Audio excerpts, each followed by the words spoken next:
ಶ್ರೀ ಮಾತ್ರೆ ನಮಃ. ಪುಷ್ಯ ಮಾಸದ ಶುಕ್ಲ ಪಕ್ಷದ ಅಷ್ಟಮಿಯಿಂದ ಮೊದಲುಗೊಂಡು ಬನಶಂಕರಿ ನವರಾತ್ರಿ ಅಥವಾ ಶಾಕಂಭರಿ ನವರಾತ್ರಿ ಅಂಥೇಳಿ ಬನಶಂಕರಿ ದೇವಿಯನ್ನು ಶಾಕಂಭರಿ ದೇವಿಯನ್ನು ವಿಶೇಷವಾಗಿ ಪೂಜಿಸುವಂತಹ ಒಂದು ಪರಿಪಾಠ ಇದೆ.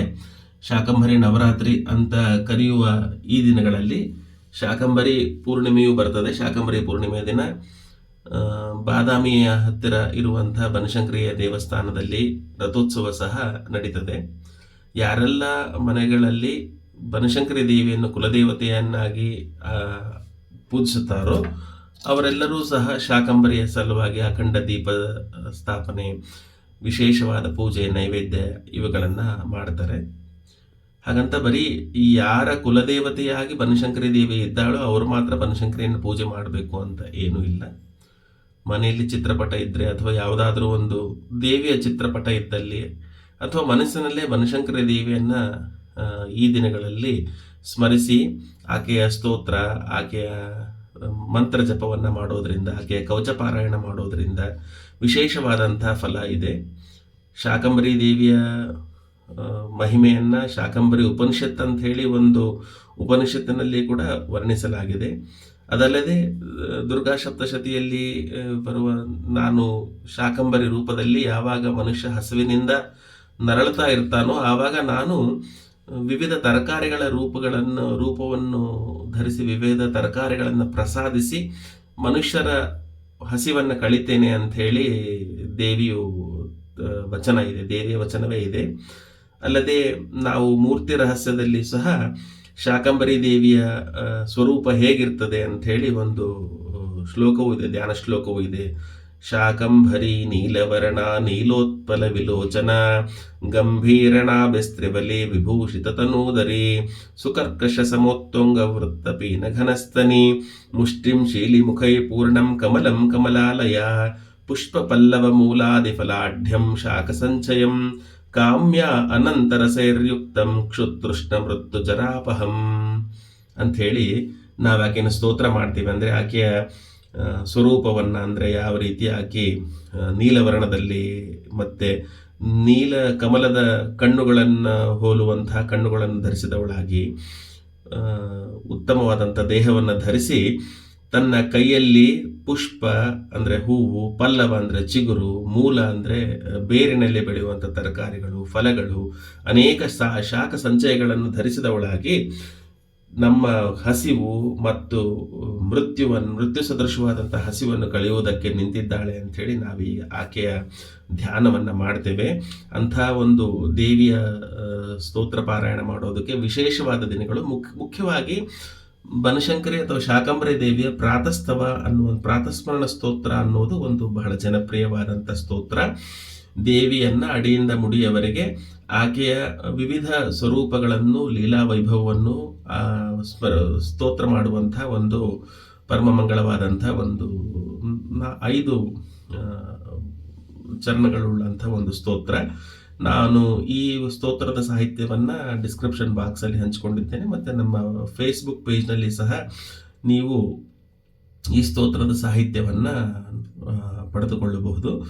ಬೆಳಗಿನ ವೇಳೆಯಲ್ಲಿ ವಿಶೇಷವಾಗಿ ನಿಮ್ಮ ನಿತ್ಯದ ಪೂಜೆಯನ್ನು ಮುಗಿಸಿದ ಮೇಲೆ ದೇವಿಯ ಮುಂದೆ ಈ ಸ್ತೋತ್ರವನ್ನು ಪಾರಾಯಣ ಮಾಡೋದರಿಂದ ವಿಶೇಷವಾದ ಫಲ ಇದೆ.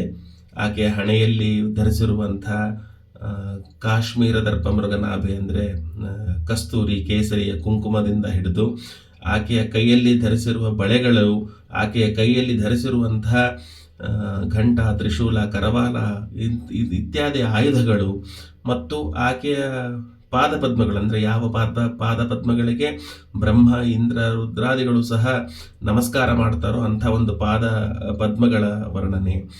ಅಲ್ಲದೆ ಆಕೆಯ ವಿವಿಧ ನಾಮಗಳು, ಅಂದರೆ ಶಾಕಂಭರಿ, ಲಲಿತಾ, ಶತಾಕ್ಷಣಿ ಅಂದರೆ 100 ಕಣ್ಣುಗಳು ಉಳ್ಳವಳು, ದುರ್ಗೆ, ದುರ್ಗಮಾಸುರನನ್ನು ಕೊಂದವಳು, ಪರಮಮಂಗಳ ಸ್ವರೂಪಳು, ಕಮಲೆ, ಈ ರೀತಿ ವಿಶೇಷವಾದ ವಿವಿಧ ನಾಮಗಳನ್ನು ಸ್ಮರಣೆ ಮಾಡುವಂಥ ಒಂದು ಅತ್ಯುತ್ತಮವಾದಂಥ ಸ್ತೋತ್ರ. ಆಸಕ್ತರು ಈ ದಿನಗಳಲ್ಲಿ ಬನಶಂಕರಿಯ ಈ ಬನದ ಅಷ್ಟಮಿ ಅಂತ ಏನು ಕರಿತೀವಿ ನಾವು, ಈ ಪುಷ್ಯ ಮಾಸ ಶುಕ್ಲ ಪಕ್ಷದ ಅಷ್ಟಮಿಯಿಂದ ಹಿಡಿದು ಬನಶಂಕರಿ ಹುಣ್ಣಿಮೆ, ಶಾಕಂಭರಿ ಹುಣ್ಣಿಮೆ, ಬನದ ಹುಣ್ಣಿಮೆ ಅಂತ ಏನು ಕರಿತೀವಿ, ಅಲ್ಲಿಯವರೆಗೆ ವಿಶೇಷವಾಗಿ ದೇವಿಯನ್ನು ಉದ್ದೇಶಿಸಿ ಈ ಸ್ತೋತ್ರವನ್ನು ಪಾರಾಯಣ ಮಾಡಬಹುದು.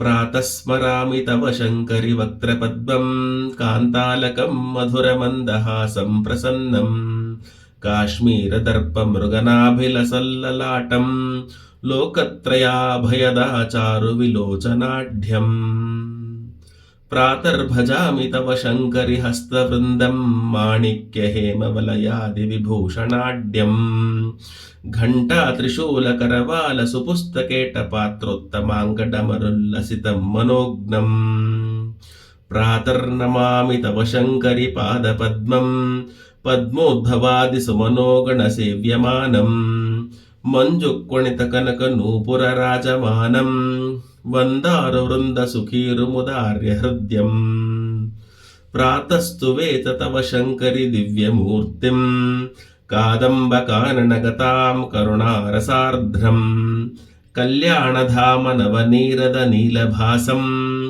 ಪಂಚಾಸ್ಯ ಅನಲಸಿತಂ ಪರಮಾರ್ತಿಹಂತ್ರಿಂ ಪ್ರಾತರ್ವದಾಮಿ ತವ ಶಂಕರಿ ದಿವ್ಯನಾಮಂ ಶಾಕಂಭರೀತಿ ಲಲಿತೇತಿ ಶತಾಕ್ಷಿಣೇತಿ ದುರ್ಗೇತಿ ದುರ್ಗಮಾಸುರನಾಶನೇತಿ ಶ್ರೀಮಂಗಲೇತಿ ಕಮಲೇತಿ ಮಹೇಶ್ವರೀತಿ ಯಶ್ಲೋಕ ಪಂಚಕಮಿದಂ ಪಠತಿ ಪ್ರಭಾತೆ ಶಾಕಂಭರಿ ಪ್ರಿಯಕರಂ ದುರಿತೋಘನಾಶನಂ ತಸ್ಮೈ ದದಾತಿ ಶಿವದಾವನ ಶಂಕರೀ ಸಾ ವಿದ್ಯಾಂ ಪ್ರಜಾಂ ಶ್ರಿಯಂ ಉದಾರ ಮತಿಂ ಸುಕೀರ್ತಿಂ.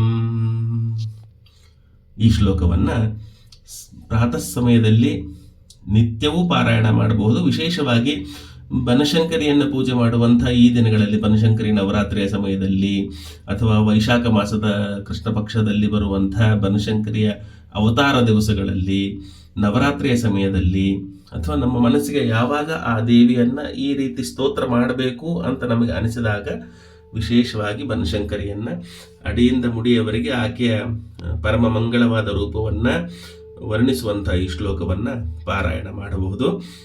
ಆಸ್ತಿಕ ಜನರು ಈ ಬನಶಂಕರಿ ನವರಾತ್ರಿ ದಿವಸಗಳಲ್ಲಿ ಬನಶಂಕರಿಯನ್ನು ಈ ಸ್ತೋತ್ರ ಪಾರಾಯಣ ಮಾಡೋದರ ಮೂಲಕ ಸ್ಮರಿಸಬಹುದು ಅಂತ ಹೇಳ್ತಾ ವಿರಮಿಸ್ತೇನೆ. ಶ್ರೀಮಾತ್ರೇ ನಮಃ.